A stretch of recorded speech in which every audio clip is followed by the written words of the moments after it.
Na ostatnie dni wakacji zamarzył nam się relaks w klimatycznym miejscu. Jednak to, gdzie wylądujemy, w dużej mierze zależy od noclegu, który uda się znaleźć. Koniec lipca, szczyt sezonu w Czarnogórze. Był to kompromis, na który musieliśmy się zgodzić, chcąc mieć miesięczny urlop. Jak zdążyliśmy się zorientować, w szczycie sezonu nie tak łatwo o nocleg dla 4 osób. Nie mieliśmy wcale aż tak wygórowanych oczekiwań. Szukaliśmy miejsca w miarę klimatycznego, gdzie moglibyśmy odpocząć przed powrotem do domu, w jakiejś niewielkiej odległości od morza i mieszczącego się oczywiście w naszym budżecie. Trafiło na Łódźini. Zatem zaciskamy zęby i na ostatnie dni wakacji przenosimy się do jednej z najstarszych osad na wybrzeżu Morza Adriatyckiego, na samym południu Czarnogóry, tuż przy granicy z Albanią. Miasto w większości zamieszkane przez Albańczyków i bardzo tłumnie odwiedzane przez turnusy z Polski.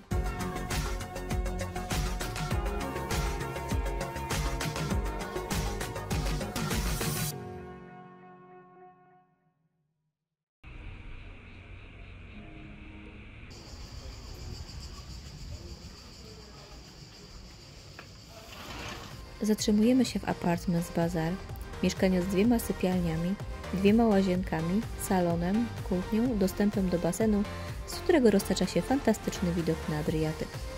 Za 3 noce płacimy 300 €. Nie jest to co prawda najtańsza opcja, ale mamy nadzieję na relaks.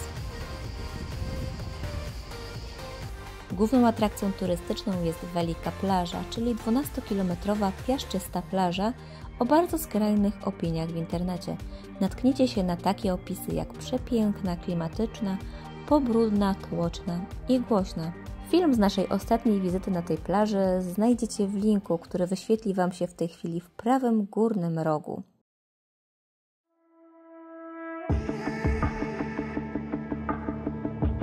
Jeśli oglądacie nas już jakiś czas, zdążyliście się pewnie zorientować, że nie przepadamy za tłumem, a od głośnych atrakcji wolimy naturę i klimatyczny spokój cichych starówek.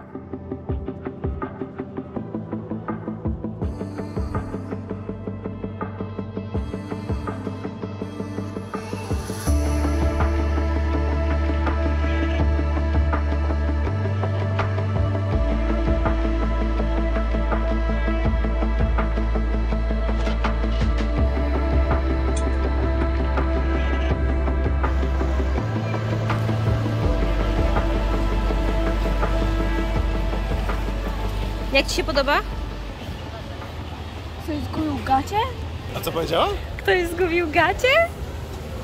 Łódźini i Stary Grad. Jedno z najstarszych miast na wybrzeżu Morza Adriatyckiego ma również swoją starówkę. Jednak wybaczcie, że Was rozczaruję, nie liczcie na nic klimatycznego. Taki odpust, jarmark. Zresztą przekonajcie się sami.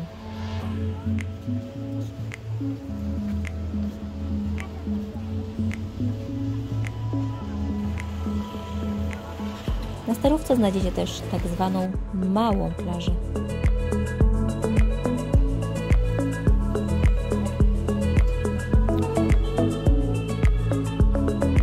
Taka aleja nocnych klubów, nie? No nie są to nasze klimaty, zdecydowanie.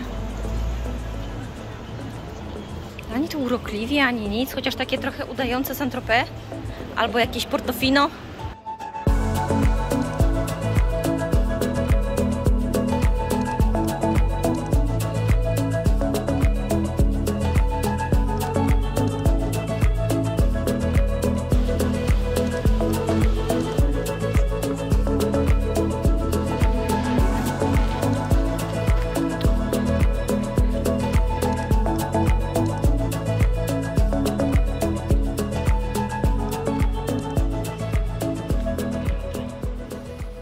Łódźini to bardzo specyficzne miasto, mieszanka wielu kultur. Z jednej strony bardzo popularny kurort, zwłaszcza wśród polskich turystów. Wszędzie natkniecie się na polskie napisy, polskie menu jest w bardzo wielu restauracjach. Z drugiej strony to niby Czarnogóra, a wszędzie słychać język albański. Na każdym kroku natkniecie się na albańską myjnię, albańskie piwo, kebaby. Wieczorem słychać nawoływanie do modlitwy. To taki tygiel, w którym nie każdy się odnajdzie. Tak się właśnie jeździ w korkach. Tak się właśnie jeździ w korkach i tak wygląda większość drogi. Niby kilkadziesiąt kilometrów, a jedzie się czasami 2 godziny. Ale najlepsze jest to, że nawet ludzie, którzy przyjechali z zachodniej Europy, znaczy z tej Europy tak zwanej takiej posznie, lepszej. Zapominają w ogóle o zasadach ruchu drogowego w Albanii czy w Czarnogórze. To prawda. O, proszę bardzo. Teraz na przykład Passat wyjechał na przeciwległy pas, ponieważ on ma prawo do tego, nie? No co tam, przepis ruchu drogowego. To by zadebrało do głowy w ogóle.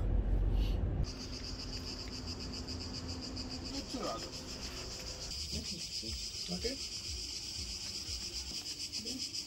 This one left. Commission to the finishing of the interest. Bilet wstępu 1 euro dla osoby dorosłej, pół euro dla dziecka. Proszę, bilety tak wyglądają. A i dostaliśmy jeszcze od pani mapę ciekawych rzeczy, które są w okolicy. My jesteśmy akurat przy Starej Meslinie, czyli Starej Oliwce. Tak, a jesteśmy w ogóle w Starym Barze. Tak. I tu są obiekty, które jeszcze można zobaczyć w Starym Barze. A to akurat jest nowy bar, tu mamy stary. Stary bar jest tam.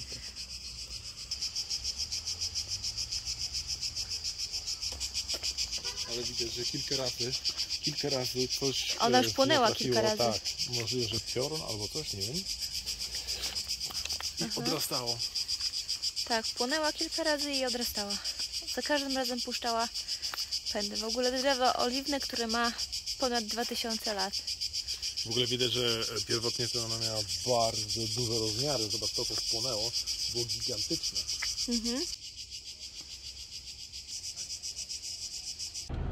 Taka informacja praktyczna dla tych, którzy przyjeżdżają do Czarnogóry i boją się, że nie dogadają się z lokalsami. Jak widzicie, wiele informacji jest w języku polskim, w języku rosyjskim, no i oczywiście angielskim. Także bez obawy. Jesteśmy akurat w jakimś sklepie z pamiątkami, ale to samo znajdziecie w różnego rodzaju sklepach, restauracjach, hotelach.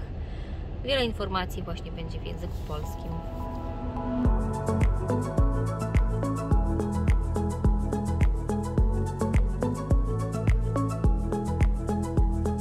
I zamyślony moment. Załamany. Bo wakacje się kończą. Nie to, żeby to wstało zdycha.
Po raz kolejny.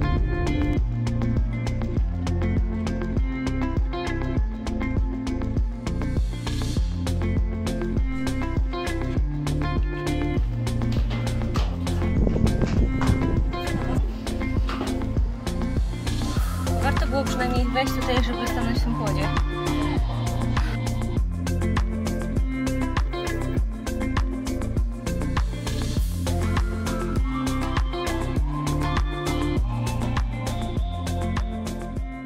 Jesteśmy na wieży zegarowej w Perast. Wejście na wieżę, bagatela 1 euro. To jest mniej niż nic. Tak. Warto dla przynajmniej takiego momentu schłudzenia się, bo fajnie wieje u góry. Widoki są naprawdę oszałamiające. A już na górze jesteśmy sami. Aż dziwne, że nikt nie korzysta z tego typu atrakcji. Spójrzcie, jaki widok. Przepięknie. No i właśnie najważniejsze, że tutaj fajnie wieje. I oczywiście zasypana. Ja też zasypane. Jeszcze warto dodać, że z parkingiem tu jest tragedia jak wszędzie. Tak, to już mówiliśmy, to się potwierdza, właśnie ciężko zaparkować gdziekolwiek. Chcecie pojechać na plażę, jeśli nie macie na przykład noclegu z parkingiem, z którego można bez problemu na tą plażę dojść, to jest wyzwanie. Jest wyzwanie pojechać do jakiegokolwiek miejsca, zaparkować, bo tych samochodów, mam wrażenie, jest dużo więcej niż Czarnogóra jest w stanie pomieścić, zwłaszcza na wybrzeżu, zwłaszcza tylko na wybrzeżu, bo jeśli wejdzie się w głąb lądu, nie ma z tym problemu, ale na wybrzeżu jest tragedia. Jest jeszcze gorzej niż we Włoszech, jeszcze gorzej niż na Amalfitanie, jeszcze gorzej niż w Cinque Terre. Coś dziwne właśnie w Cinque Terre, tam jest 5 malutkich miasteczek, tam są wszystkie góry. Tak, i nie mieliśmy takiego problemu z parkingiem, a byliśmy nie w czasie pandemii, tylko przed pandemią, w szczycie sezonu, bo zwykle jeździmy czerwiec-lipiec i nigdy nie mieliśmy takich problemów z parkowaniem jak właśnie w Czarnogórze i w Albanii. Dobra, cieszymy się widokiem, już generalnie ostatnie takie podrygi. Miesiąc zleciał zdecydowanie za szybko. Przed nami powrót do domu, ale to dopiero jutro. Na razie jeszcze cieszymy się Zatoką Kotorską.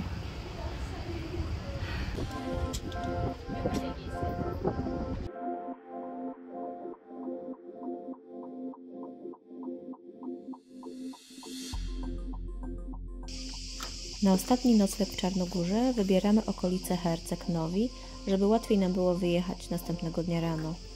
Mieszkanie z 2 sypialniami, kuchnią, łazienką, dostępem do basenu i grilla kosztuje 54 euro.